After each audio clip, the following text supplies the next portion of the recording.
Olá, amigos. Está no ar mais um Fala Vereador. Este espaço é destinado aos parlamentares de Itajaí para exporem as suas principais pautas legislativas e os assuntos da cidade. E no programa de hoje nós recebemos a vereadora Elizabeth Laurindo de Souza do Progressistas, terceira suplente do partido, está por 31 dias no lugar do vereador Maurílio Moraes.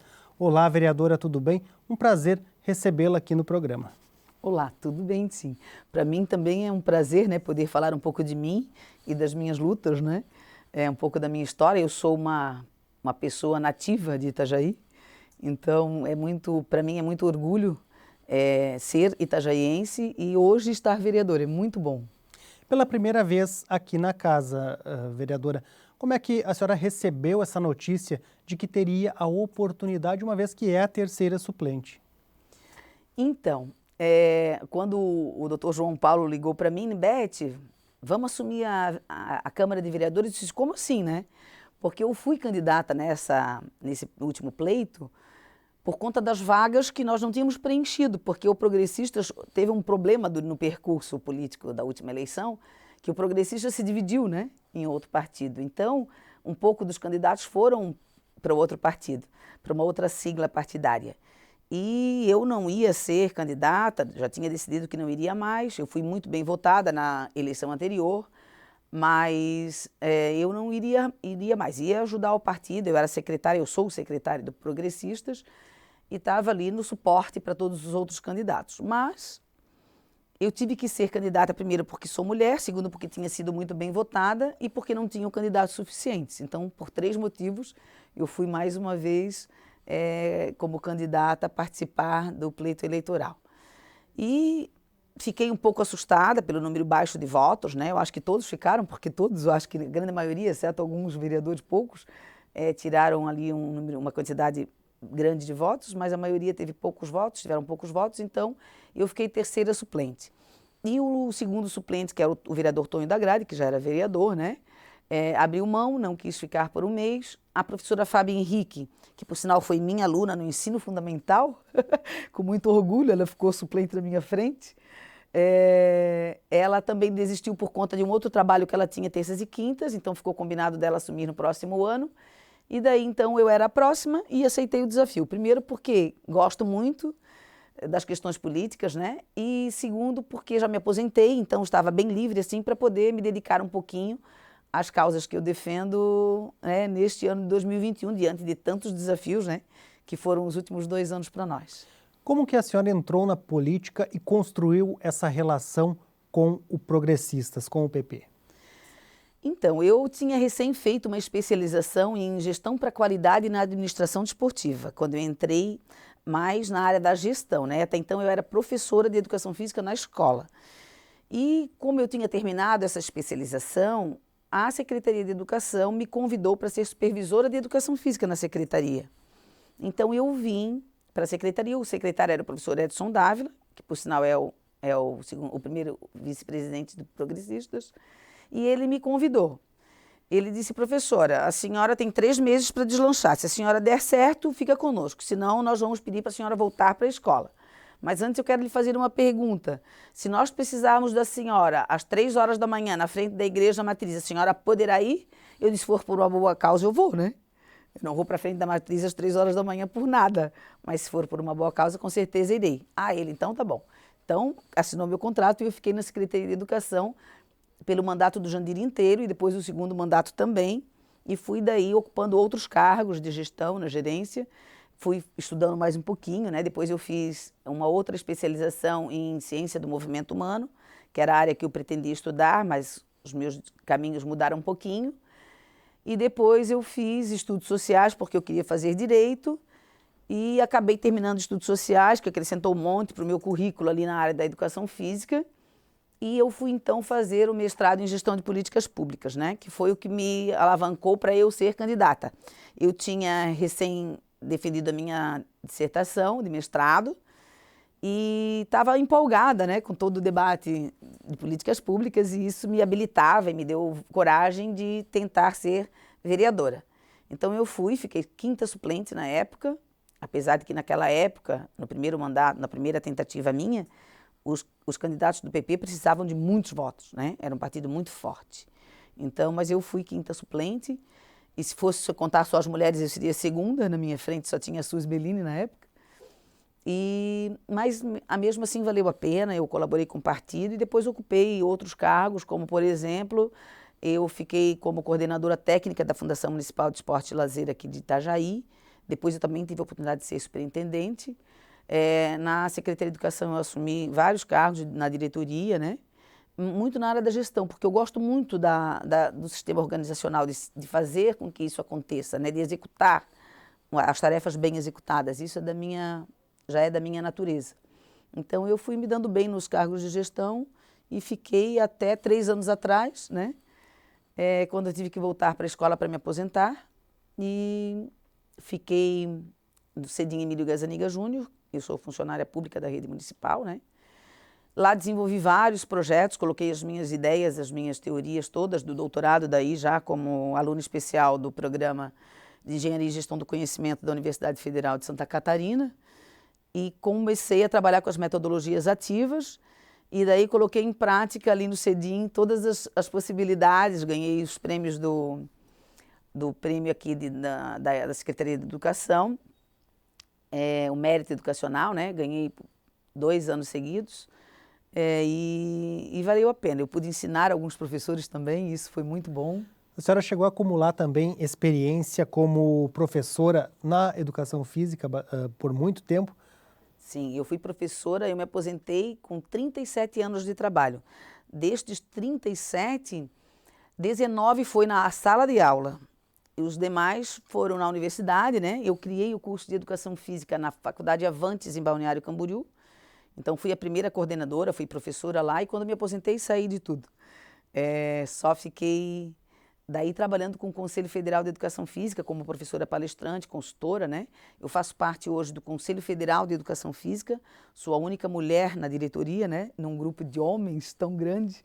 Nós somos 51 pessoas, tem 6 mulheres, né? E eu faço parte da diretoria. Então, represento o Brasil nas audiências públicas, sempre relacionadas à educação física, sobretudo à educação física na escola, né? Eu trabalhei durante os 2 anos de discussão da Base Nacional Comum Curricular, a BNCC.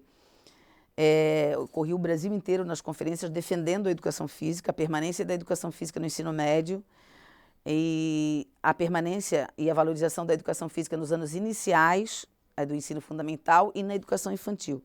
Porque enquanto professora de educação física eu entendo que as crianças até 9 anos elas precisam ser trabalhadas fisicamente, para que elas adquiram toda a coordenação motora necessária ao desenvolvimento global da criança, né? Então ela aprende enquanto pequena para usufruir ao longo da sua vida. Então a minha grande defesa é que as crianças façam muita atividade física, que as crianças se movimentem, brinquem muito, porque o direito de brincar das crianças tem sido cerceado nos últimos anos, né? Nas últimas décadas, vamos dizer assim, com a diminuição dos espaços públicos, né? Com o perigo e a violência que os pais não deixam mais as crianças brincar na rua. Nós corríamos nos campos por aí afora, quando crianças, mas as crianças de hoje não têm esse privilégio, né? E a escola quase é o único local que as crianças podem se movimentar, mesmo que proibidas às vezes, né? Então, eu acho que a minha luta é grande aí na área da educação física, e eu venho aqui para a Câmara de Vereadores também defender algumas pautas da área da educação física. Vereadora, além das pautas da área da prática de exercício, da educação física, da educação como um todo, quais são as outras causas que a senhora tem se preocupado nos últimos anos? Eu sou uma pessoa que nasci na Praia Brava, então eu sou nativa de lá. Meu avô veio para a Praia Brava com o pai dele em 1914, então ele foi o primeiro morador de lá. Então nossa família se constituiu inteira ali, né? Meu avô teve 12 filhos e todos moraram ali, viveram ali, e muitos ainda vivem ali. E a gente tem assistido ao longo dos últimos 30 anos, mais expressivamente nos últimos 10 anos, o boom da Praia Brava, né? Então nós não fizemos mais parte, não é mais a nossa Praia Brava, não é mais a nossa praia. Hoje a gente divide com os grandes empreendimentos. E com esse crescimento exacerbado da Praia Brava, nós não temos mais mobilidade. Eu perdi 4 pessoas da minha família atropeladas na rodovia Oswaldo Reis. Então a gente sofreu na pele, né, a necessidade de urgentemente modificar e cuidar dos moradores que ainda são nativos dali, os que não são também, mas as pessoas que transitam a pé, sobretudo, e de carro, né? Em um único acidente? Não, foi ao longo da vida, assim. Uma Nossa sobrinha Senhora. pequenininha, tias, um tio e vários atropelados. Eu estou falando de óbitos, 4 óbitos, né? Então, atropelados foram muitos, muito mais. E muitos conhecidos, muitos nativos da Praia Brava morreram ali, né? Muito recentemente morreu a Lena com uma criança, né? A filha de uma vizinha que foi atropelada, jogada 20 metros para frente, muito recentemente, tem uns 2, 3 meses. Então, a minha pauta também é em defesa dessas pessoas, em defesa e em relação a isso, nós já fizemos, eu e o vereador Otto, junto com o vereador Alessandro, que também é da Educação Física, o Teco, lá de Balneário Camboriú, conversando sobre os 2 retornos, né? O retorno de Itajaí é feito em Balneário Camboriú e o de Balneário Camboriú é feito em Itajaí. As filas, elas ficam enormes ao longo da rodovia Oswaldo Reis, porque elas ultrapassam o Bolsão. Então, os carros ficam literalmente no meio da rua. E isso ocasiona muitos acidentes, porque quem vem na rua quer passar e de repente está trancada, né? Então, nós conversamos com a Auri Pavone e o secretário de trânsito de lá de Balneário, o Mazoca, e conversamos com ele da possibilidade de reorganizar aquela reta da Oswaldo Reis, ali aquele 1 quilômetro descendo o Morro Cortado até Balneário Camboriú, para que os retornos fossem mais ágeis ou que tivesse sinaleiro. Eu não sei, eu não sou engenheira de trânsito, qual seria a melhor saída, mas eu penso que o canteiro é muito grande, poderia diminuir o canteiro e aumentar a rua, né? Agora foi o supermercado para lá e aquela entrada do supermercado tem ocasionado vários acidentes. Uma outra questão mais para o lado norte da rodovia Oswaldo Reis, que é a faixa de pedestres, ela está antes do redutor de velocidade. Então, primeiro o carro desce o morro voando, ele atropela, depois ele para. Teria que ser o redutor antes ou a faixa ir para o redutor, né? Tem que mudar isso dali, porque não existe uma lógica. Então, eu tenho lutado muito por isso, já falei ali, vou fazer uma indicação, para que a gente não esqueça, porque não fique só na conversa, né? Porque eu acho que temos que protocolar tudo e lutar e falar, mesmo que depois que o Maurílio assuma novamente, é uma pauta que ele já abraçou também. Então a gente vai dar continuidade aí, seguindo na luta pela modificação do trânsito lá na Praia Brava. Nós vamos fazer um rápido intervalo, vereadora. Já já voltamos com o segundo bloco do Fala Vereador. Continue conosco.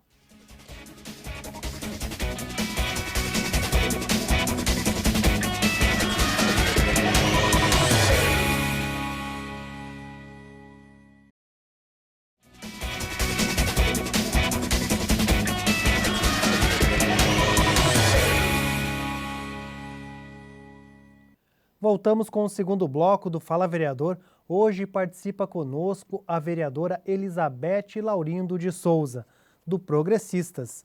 Bom, vereadora, a senhora já tem alguns projetos e também algumas proposituras protocoladas na casa tramitando já. Um é o projeto de lei ordinária número 192 de 2021, que dispõe sobre a prática da atividade física e do exercício físico orientados por profissionais de educação física como essenciais para a população de Itajaí. Como surgiu a ideia e o que significa essa ideia se o projeto for aprovado? Então, nós percebemos que durante o período da pandemia do Covid-19, as academias, por exemplo, que é um local apropriado para se praticar atividade física, exercício físico, né? E daí as pessoas me perguntam, mas o que é atividade física e o que é exercício físico?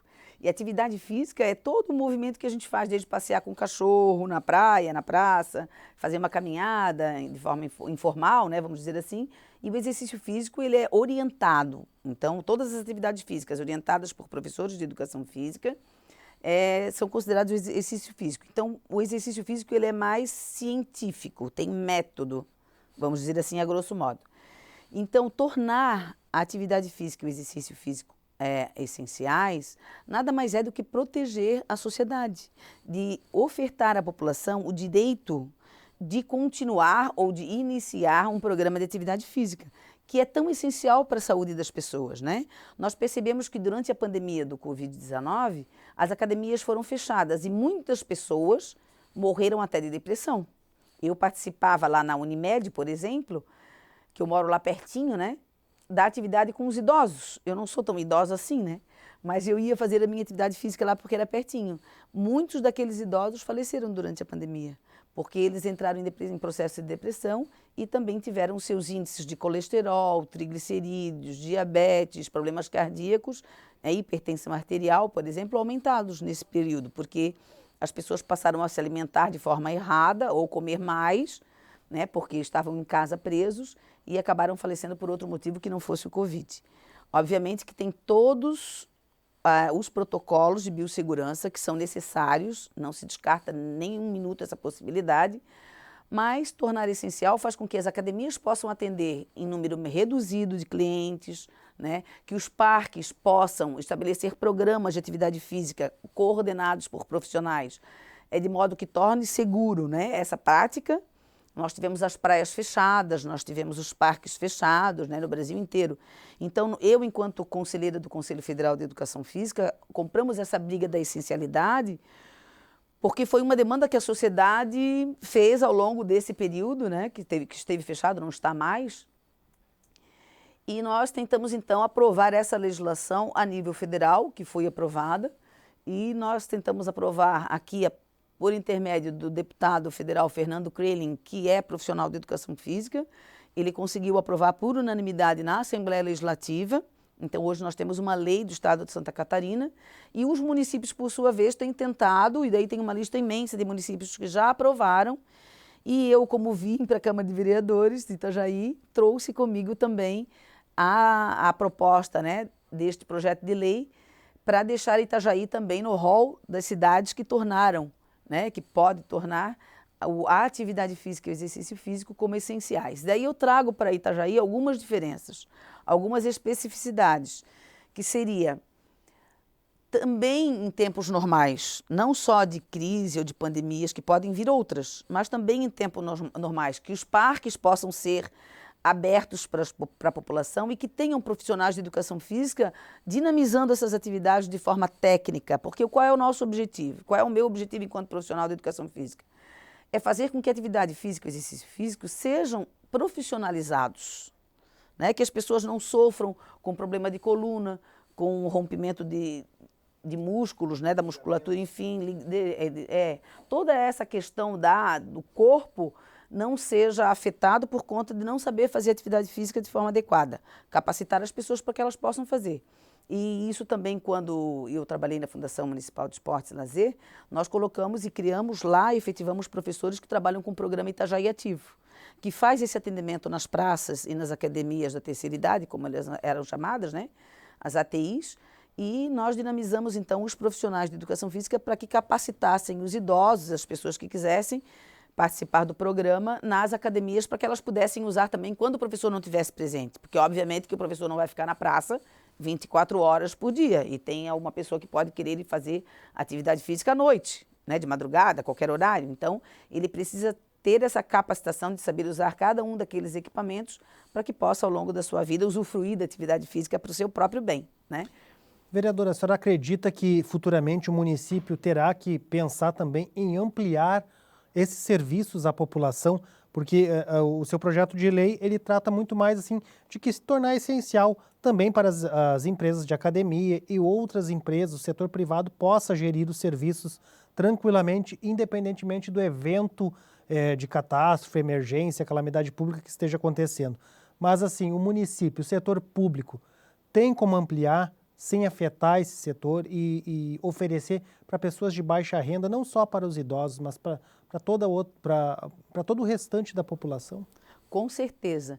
Nós temos aqui em Itajaí, eu fiz uma pesquisa, até apresentei ela em Fortaleza, num seminário internacional, e foi publicado o artigo de Itajaí numa revista Qualis B, né, que é eu, como sou pesquisadora também, apresentei lá com uma amostra de 6.000 crianças, até 5 anos. Apresentou um índice de 35% de crianças com sobrepeso ou obesidade, né? Então, quer dizer, nós temos ali quase a metade das crianças já correndo o risco de se tornar um adulto obeso, né? E com os outros problemas que vêm junto com a obesidade, né? E esses índices com as crianças maiores aumentam. E na idade adulta, muito pior ainda. Nós temos quase 75% da população adulta acima do peso. Então, esse é um problema mundial, né? Porque nós temos muita oferta de alimentos e pouca oferta de atividade física. Porque as pessoas não têm condições de pagar uma academia, nem todas têm condições de pagar academia, nem todas têm condições de pagar a escolinha de futebol, de um esporte qualquer que seja, né? Qualquer que tenha vontade. Então, o poder público pode e deve fazer sim, né? Inclusive, a outra pauta que conecta a essa é, de fato, trazer a autonomia administrativa e financeira da Fundação Municipal de Esporte e Lazer novamente, né? Para que a gente possa ter um profissional que conheça, que saiba da área. E eu falei isso na sessão minha de posse. A senhora tem um requerimento nesse sentido, eu tenho um requerimento nesse sentido, tem um requerimento. E eu falei para o professor Normélio, poxa, que lindo ver os teus olhos brilhando, Normélio, porque ele fala da cultura e ele apresentava para nós o Festival de Música, né? Porque ele é uma pessoa que tem afinidade íntima com a cultura. E eu disse que bom seria se o esporte pudesse ter esse brilho nos olhos, né, que está faltando. Nós precisamos ter profissionais que gostem, nós precisamos profissionalizar. Nós vimos aí o resultado da Olimpíada e da Paralimpíada, que tiveram os dois eventos um resultado fabuloso. Eu estive visitando o COB, o Comitê Olímpico Brasileiro, antes deles partirem para as Olimpíadas, e é uma técnica, uma organização, uma alimentação adequada, com uma equipe multiprofissional acompanhando, né, o grupo todo, uma premiação inédita para o primeiro, segundo e terceiro lugar em dinheiro, que pode possibilitar que os atletas possam continuar treinando, porque não é fácil ser atleta de alto rendimento, né? É muito difícil, tu tens que abdicar de muitas coisas na tua vida para alcançar o patamar de um atleta de alto rendimento. Então, ele precisa ter subsídios financeiros para se sustentar, né, ao longo da sua vida útil, porque o esporte também tem uma pequena espaço de vida útil, né, esportiva. Então, nós vimos ali a maravilha que foi ver uma equipe comandada por pessoas que entendem e com alto nível de profissionalização. É isso que nós queremos para Itajaí. Itajaí é uma cidade que ela é referência no Brasil inteiro. Aonde eu vou, eles dizem, nossa, tu és de Itajaí? Então, Itajaí é referência, quando não internacional, né? E tem um PIB alto. Nós sabemos que Itajaí tem capacidade financeira de manter programas que não são caros de atividade física e exercício físico para a sua população. Nós precisamos fazer propagandas, precisamos divulgar, porque não basta a pessoa fazer atividade física, ela tem que se alimentar adequadamente para que a saúde possa permanecer no seu corpo, porque assim, a atividade física por si só não vai dar conta disso, né? Então nós precisamos informar a população que eles não podem comer isso por conta disso, que tem que diminuir nas crianças o consumo de comidas com muito sódio, com muita gordura. Muito açúcar, né? Muito trigo, muito açúcar. Então, as pessoas precisam saber disso. Porque quando eu, na escola, por exemplo, quando vou falar sobre isso, eles dizem, como assim, professora? Comer presunto não é bom? Não é bom embutido. Mas eu quero comer pão com presunto e queijo. Tudo bem, tu queres comer, mas nós não devemos comer muito, né? Nós temos que comer mais frutas, mais verduras. Daí vamos fazer a horta, vamos colher. Daí ensinei eles a fazer a horta em casa, fizemos na escola, obviamente junto com outros professores, mas implantamos esse programa de saúde na escola também, porque eu penso que é na escola que tudo acontece, né? Porque as crianças acabam ensinando seus pais. Então, o que tu me perguntaste sobre a promoção de atividade física e exercício físico para as pessoas, para a população itajaiense, é de suma importância para ter uma cidade saudável, né? Para ter habitantes, pessoas que possam viver mais felizes, porque a atividade física também produz serotonina, produz dopamina, que é a nossa grande alegria de viver, né? Que dá esse sustento para as nossas emoções. Então, com certeza, a atividade física torna as pessoas mais felizes. E depois do Covid eu pude vivenciar, né? Porque eu sofri muito com o Covid, e eu pude vivenciar os benefícios do exercício físico na minha recuperação. Eu saí de índices muito ruins de oxigenação, eu consegui adquirir colesterol e hipertensão arterial durante a doença, porque muitas pessoas conseguem, né, o vírus consegue fazer isso conosco, e eu já consegui equacionar só com atividade física. Então, sem nenhum medicamento, isso é muito importante dizer, né, nós vamos economizar com remédios. Então, promover atividade física para as pessoas da cidade, seja ela na idade que for, e nós começarmos agora, já na mais tenra idade das nossas crianças, é de suma importância. Nós vamos fazer mais um rápido intervalo. Já já voltamos para mais um bloco do Fala Vereadora. Até mais.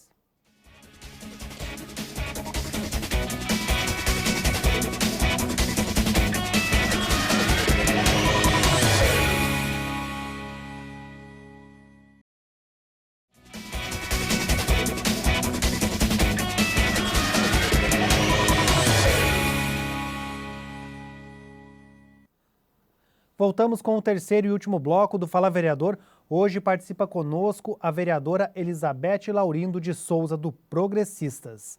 Bom, vereadora, nesse último bloco eu vou aproveitar para a senhora comentar um pouco as suas ações protocoladas na Câmara de Vereadores, projetos de lei, a gente já falou, requerimentos e indicações, alguns sobre a infraestrutura esportiva em unidades de educação, mas também nos ginásios aqui do município, como o Gabriel Colares.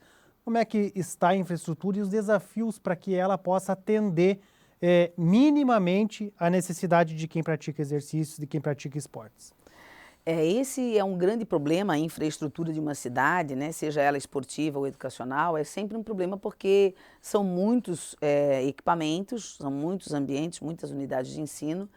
Então, nós não podemos nos descuidar, enquanto gestores, em nenhum minuto.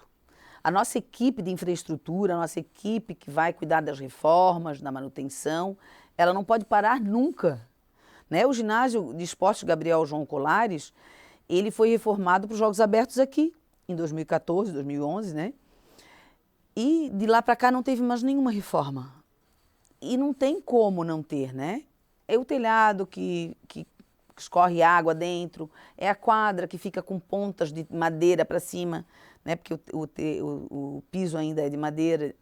Então, isso oferece risco à nossa população, sobretudo as crianças que praticam esporte lá, os adolescentes que treinam lá, os idosos que também participam lá, e o banheiro que não funciona, é o ar-condicionado da academia do atleta que não funciona, os equipamentos, né? Eu fiz aquele projeto para adquirir aqueles equipamentos para aquela academia do atleta, então eles precisam de manutenção. Então eu solicitei que olhasse com muito carinho para o Gabriel Colares, porque ele é histórico. Nós temos o primeiro ginásio que foi feito para os Jogos Abertos de 1970, o Ivo Silveira, na Fazenda, e para 82 nós tivemos o Gabriel Colares. Então são estruturas históricas, né, para nós, elas fazem parte da história esportiva de Itajaí. Então eu acho que mantê-los em perfeitas condições de uso é essencial. Nós temos que cuidar da nossa infraestrutura. E os outros também, eu percebi que muito recentemente foi reformado o ginásio Juscílio Fernandes, que, meu Deus, eu conheci o professor Juscílio, fiz uma homenagem para ele nos Jogos Abertos aqui, e também faz parte de um livro que eu escrevi sobre o esporte local, né, esporte e lazer no contexto itajaiense, desde o princípio até 2011, nós contamos essa história em 526 páginas de pura emoção, sobretudo para quem é esportista, né, de alguma forma, seja da gestão, seja atleta, seja espectador, seja jornalista. Nós entrevistamos quase todos os jornalistas esportivos que fizeram alguma relação, que tiveram alguma relação com o esporte local. Muitos deles já se foram, né? E muitos atletas também. Então, eu quis contar essa história para armazenar isso, né, como um museu mesmo. Porque o meu sonho para Itajaí ainda é fazer um museu do esporte. Nós tivemos aí, eu já mudei de assunto, nós tivemos 12 anos como a Itajaí campeã dos Jogos Abertos, né, no modalidade de handebol, e nós temos muito material guardado, muita história, muito troféu. Eu tenho lá em casa muitos troféus do handebol guardados, porque as pessoas querem colocar fora e eu não deixo, eu levo tudo para minha casa, porque um dia eu quero fazer esse museu aqui em Itajaí ainda, se Deus quiser. É uma nova infraestrutura para o município, e daí de resgate histórico, de valorização e reconhecimento, né, dos resultados já obtidos. Exatamente. A infraestrutura de Itajaí, hoje, a senhora vê como ainda deficitária para atender às necessidades da população e também do crescimento, acompanhar o crescimento do município? O que mais que deverá ser feito? Não só a reforma, não só a manutenção, mas o que precisa ampliar de infraestrutura esportiva? para esportes coletivos ou prática de exercícios apenas? Nós temos que seguir o modelo de Barcelona, por exemplo, porque Barcelona fez os Jogos Olímpicos lá e transformou para sempre, né, aquela cidade. E todos os cantos, todos os pequenos espaços que tinha disponível, eles transformaram numa área esportiva ou de lazer. Então, eles transformaram a cidade para sempre. Hoje nós vamos lá, eles continuam intactos, né? Como foi um pequeno exemplo no Rio de Janeiro. Só que o Rio de Janeiro fez tudo muito perto, fez um parque olímpico. Então, é tudo lá na Barra da Tijuca e é longe, então não tem acesso para as pessoas comuns. Então, foi um modelo mais centralizado, né? Mas o Boulevard Olímpico ali na orla do Rio de Janeiro mudou para sempre também, o Museu do Futuro, que é um belo exemplo, né?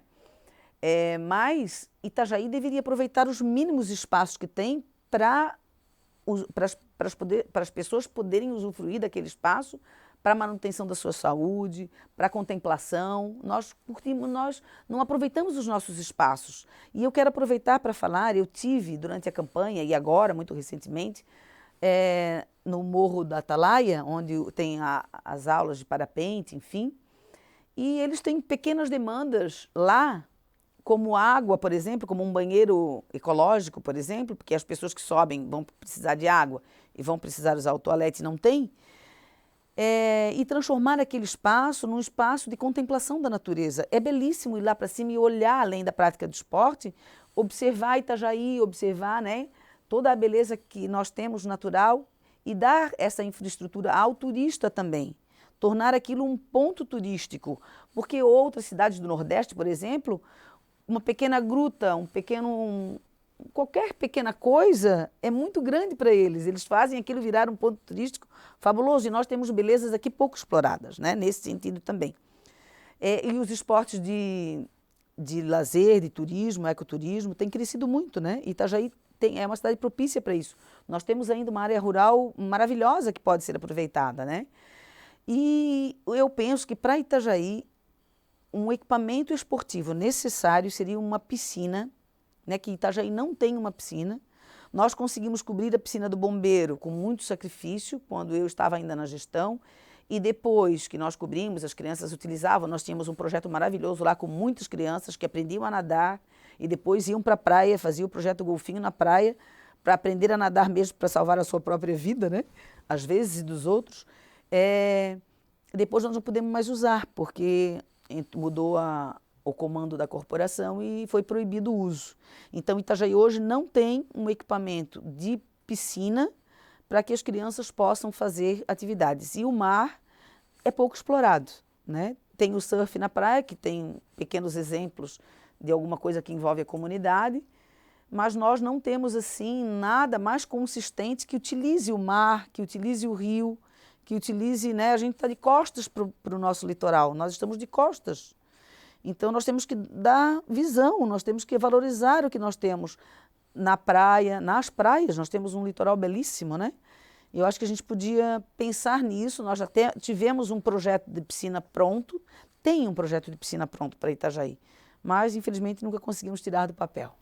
Vereadora, infelizmente o nosso tempo acabou e eu agradeço muito a senhora ter aceitado o convite para participar aqui do programa e também após a sua estadia na Câmara de Vereadores, aonde que a senhora vai estar atuando? Bom, eu não tenho atuação mais aqui em Itajaí, eu já me aposentei, né? Eu sou hoje professora, palestrante e consultora, então eu faço mais serviços fora de Itajaí do que aqui e produzo mais em casa, né? Faço muito webconferências, webinar, eu participo mais online hoje por conta da pandemia, então eu estou mais em casa, mas o meu telefone é sempre o mesmo, nunca mudei. Quem quiser fazer contato comigo é só olhar no Facebook, ele está disponível lá, né? E a gente vai trocar aí, eu me proponho a trocar, até mesmo porque eu tenho tempo agora, né? Trocar ideias e colaborar com o que for preciso. Muito obrigado novamente, vereadora. Obrigado a você também que acompanhou nossa entrevista. Este e outros programas estão disponíveis no canal da Câmara de Vereadores de Itajaí, no YouTube, e são transmitidos no canal da Câmara de Vereadores, no canal 14 da NET. Até mais.